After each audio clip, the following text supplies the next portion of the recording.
বন্ধুরা ভালো আছেন? আবার আরেকটি নতুন ভিডিওতে সুস্বাগতম। আজ নিয়ে এসেছি হাঁস না মুরগির ডিম পুষ্টি কোনটিতে বেশি, জানুন অজানা তথ্য। তাহলে চলুন জেনে নেওয়া যাক আমরা কোন ডিমতে বেশি পুষ্টি পাই। ডিম খায় না এমন মানুষ খুব কমই আছে, তবে কোনো ডিম বেশি ভালো এ নিয়ে ডিম প্রেমীদের মধ্যে তর্ক বিতর্কের পালা চলতেই থাকে। অনেকেরই ধারণা মুরগির ডিম উপকার বেশি, তবে পুষ্টিমূল্যের বিবেচনায় হাঁস ও মুরগির ডিম প্রায় একই মানের বলা যায়। হাঁসের ডিমের পুষ্টিগুণ সামান্য কিছুটা বেশি। প্রতি 100 গ্রাম খাদ্য উপযোগী তাজা হাঁসের ডিম রয়েছে 181 কিলো ক্যালোরি খাদ্য শক্তি, আর মুরগির ডিমে রয়েছে 173 কিলো ক্যালোরি খাদ্য শক্তি।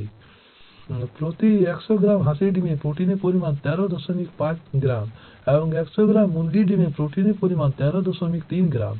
হাঁসের ডিমের ফ্যাট থাকে 13.7 গ্রাম, মুরগির ডিমে ফ্যাট থাকে 13.3 গ্রাম। আবার মুরগির ডিমে ক্যালসিয়াম রয়েছে 60 গ্রাম, লোহা রয়েছে 2.1 কিলোগ্রাম, ভিটামিন এ রয়েছে 299 মাইক্রোগ্রাম। অন্যদিকে 100 গ্রাম হাঁসের ডিমে ক্যালসিয়াম 70 মিলিগ্রাম, লোহা 3 মিলিগ্রাম, ভিটামিন এ 69 মাইক্রোগ্রাম।